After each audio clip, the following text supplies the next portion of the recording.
see, in the land of the blind, the one-eyed man is king, and in this case, the one-eyed man happens to be Prey, yet another entry in the long, tragic decline of a once awesome franchise. But the difference here is that Prey is a prequel, you see. A prequel about a young Native American girl who has to defy her tribal traditions in order to take on a nearly invincible hunter from another world. Because, you know, if elite special forces operatives, hard-boiled detectives, and entire squads of specially trained government agents can't stop these things, then a 100-pound teenage girl is definitely going to make the difference. Bad idea.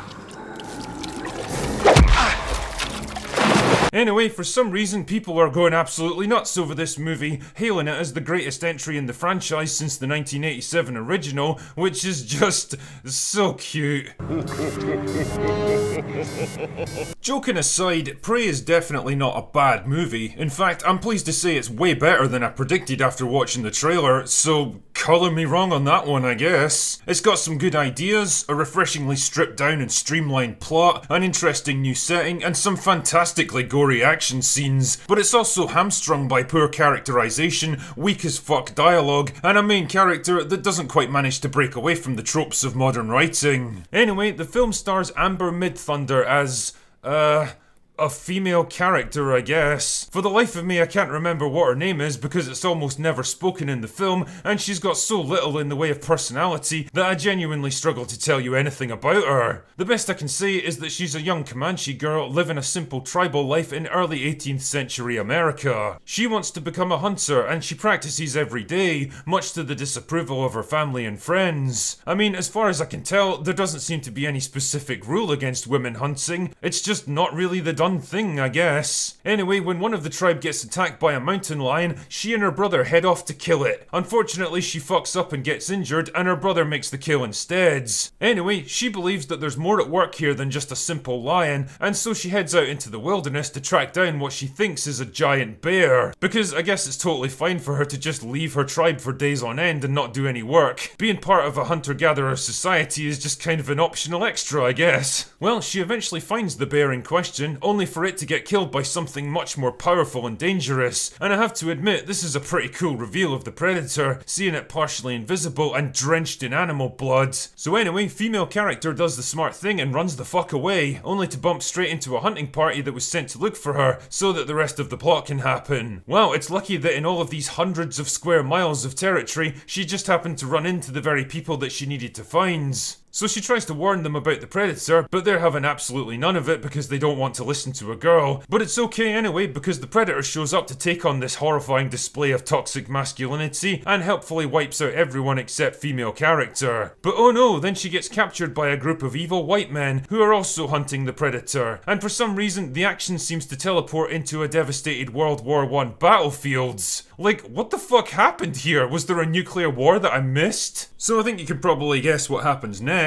The predator shows up and murders everyone, again, and it's up to female character to put on her big girl pants and take it on, one-on-one. Prey is definitely a movie of contrasts, with both good and bad aspects pulling it in different directions. I mean, on the plus side, it's competently directed, with some beautiful landscape shots and striking visual scenes. The towering forests and mountains of North America are a decent substitute for the claustrophobic jungles of the first movie, providing a decent backdrop for the action, although it does kind of contradict the idea that predators show up in hot environments to make the hunt more challenging, but whatever. Don't think about it too much. Dialogue is kept to a bare minimum, which is definitely a good thing, because when people actually do speak, they spout the most inane, obvious, dumb as fuck nonsense imaginable, with a big side order of 21st century idiosyncrasies that make absolutely no sense given that this is supposed to be happening 300 years ago. But overall, the long spells of quiet at least give scenes room to breathe and allow the audience to infer what's happening and make their own judgments. The plot is simplicity itself, really. There's no big reveals, hidden conspiracies, unexpected twists, or stupid-ass attempts to tie it into the Weyland-Yutani Corporation. It's just a straight-up survival story for the most part, and I'm perfectly fine with that, because that's all it fucking needs to be. And holy shit, there's even actual examples of setup and payoff. Environmental hazards, weapon development, and even weaknesses in the Predator's defensive systems that are encountered early on all factor into the finale. I mean, a lot of the time time it's pretty clunky and contrived, and the movie does everything except give you an on-screen prompt saying, pay attention to this stuff because it'll be important later. But hey, in 2022, even baby steps like this feel like fucking progress. But probably the biggest improvement over the Shane Black movie is the overall tone and feel. This isn't some quirky comedy masquerading as an action flick, it's dark and violent and very much takes itself seriously, just like the first two films. The Predator is actually portrayed as a genuinely chilling threat. I mean, the mystery and suspense that came with the original is long gone, because at this point, we all know what predators are and how they operate, and if I was to be super critical, I'd say the creature starts to make some really dumb mistakes towards the end so that we can have our finale. Like, getting taken out by your own weapons is up there with locking yourself out of your car. Also, I'm gonna have to take a moment here just to vent about all the pointless references to other movies that are thrown in for no reason. When I first heard that this film was set in the 1700s, I actually predicted they'd make a reference to the pistol from Predator 2.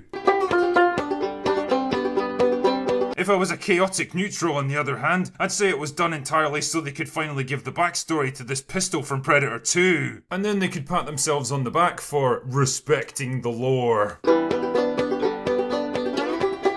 And sure enough, there it fucking is, inherited by the main character near the climax of the film. Wow, how clever. Except this pistol actually ends up in the hands of the Predators again next time we see it, which kind of implies that once the credits are over, the Predators roll into the village, kill everyone, and take the pistol with them as a trophy. I'm not sure that's the angle you were going for there. And then there's this line that comes out of absolutely nowhere. If it bleeds, we can kill it. Honestly, it's really fucking depressing how many people applauded like mindless seals simply because the guy said the thing. Like, that line actually made sense in the original movie because it followed directly on from the realization that they had in fact succeeded in injuring the seemingly invincible Predator. When the big man was killed, you must have wanted it. Its blood was on the leaves. They'd made it bleed, and so if it bleeds, then logically it must be killable. If it bleeds, we can kill it.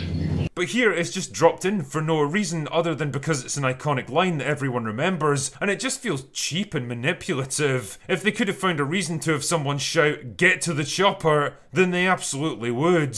But where the script starts to come undone for me is in the characterization, in that, well, there really isn't any. There's only a small handful of characters in the whole movie, and they're so lacking in personality and depth that all I can really do is identify them by their most basic traits. The cocky hothead who doesn't want women getting ideas above their station. The capable, level-headed mentor who gives his life to save the main character. The girl who wants to become a hunter and eventually does. The original Predator had an awesome cast of larger-than-life personalities, and watching them spark off each other, banter, argue, and react in different ways to their situation was one of the things that made the film so compelling. They had well-defined roles and character arcs, and as each one died, you felt the hole that they left behind. Here though, I couldn't bring myself to give a shit about anyone because they don't get enough development or personality to make them sympathetic or even interesting. Also, there's no getting around this film is manipulative as fuck. Like, at one point the main character encounters a group of French trappers that are also hunting the Predator, and I swear this movie plays every dirty trick in the book to make you hate them. Compared to the Comanche warriors who wear pristine clothes and look like Calvin Klein models, the Frenchmen are portrayed as filthy, disgusting, disease-ridden hobos that grunt, shuffle and cackle like retarded cavemen. Their campsite looks like a post-apocalyptic wasteland. They're depicted as cruel, sadistic and malicious, and you're all but encouraged to take pleasure in seeing them get brutally eviscerated. It's basically the inverse of all those old westerns from the 1950s that depicted Native Americans as bloodthirsty savages that needed to be brought to heel. It's the same ridiculous, stereotypical oversimplification of historical reality, but adapted for modern sensibilities. Speaking of modern sensibilities, the main character is kind of a frustrating one for me because I can see how they've worked to get her moving in the right direction, but I can also feel the constraints of modern storytelling pulling her back, preventing her from breaking out to become a properly fleshed out human character. I mean, don't get me wrong, she's nowhere near as obnoxious and unlikable as so many other characters we've had to endure in recent years, and the movie at least takes the time to show her training and practicing to explain the skills she has, instead of just pretending that she was awesome awesome from birth. She's definitely not a Mary Sue, that's for sure. She actually makes mistakes that almost cost her life, and learns from them to do better next time. She doesn't get showered with the kind of vomit-inducing praise that usually accompanies female characters in modern movies. If anything, her tribe seem pretty indifferent towards her most of the time, and to be honest, I find myself feeling much the same way, because I never got a strong sense of who she was as a person. She's got no particular personality, quirks, interests, hopes, or insecurities. Her only real trait is that she wants to become a hunter just like the men, and eventually she does. Great. She thinks and acts more like a 21st century college student than an 18th century Native American woman, determined to defy gender norms, compete with the boys, stand up to anyone who disrespects her, and smash the patriarchy. And I don't know, man, I find it kinda hard to believe that anyone living back then would even have those kinds of aspirations, never mind being allowed to indulge them. And damn man, talk about on-the-nose dialogue. There's even a scene where she straight up explains to the audience how awesome she is. You think that I'm not a hunter like you, and I'm not a threat. That is what makes me dangerous.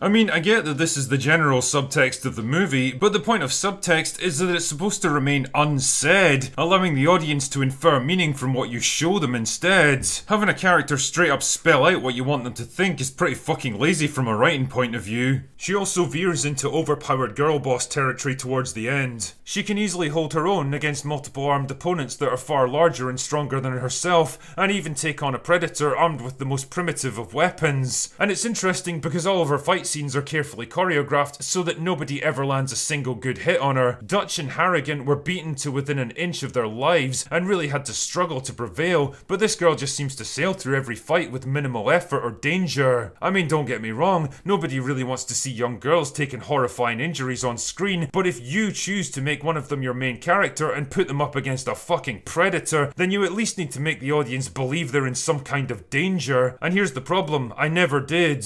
She also never really changes as a person, which is weird as fuck considering what she goes through. The only thing that's different about her by the end is external factors. Her tribe finally recognizes her as a great hunter, but she already saw herself as that right from the start. In the first movie, Dutch starts out as a competent, capable soldier, capable of taking on any earthly threat with ease, and as a result he's supremely confident in himself. But as the movie progresses, he gets more and more rattled and put on the back foot by the monster stalking his men. Everything he tries fails, every trap he lays goes wrong. He's eventually stripped of resources and ideas, humbled by the enemy he faces, until at last he's reduced to his most primal instincts. And by the end, he's a wiser but sadder man, traumatized by his experience, and probably resolved never to visit a fucking jungle again. But in Prey, our female character stays basically the same throughout the whole film. She's always stoic, reserved, determined, and resilient. She returns to her village a triumphant hero, strong and proud, rather than broken and exhausted by her ordeal like a normal person would be. And it's all just so artificial and cheap, like the movie's somehow trying to show off by making her so much stronger and so much more resilient than her predecessors. It's all based off this simple-minded fallacy that the absence of fear or weakness is what makes a person strong. It doesn't. It's a person's ability to overcome their flaws and fears and weaknesses that makes them a stronger character. But all of that stuff relies on actually showing weaknesses in the first place, and that's not allowed now.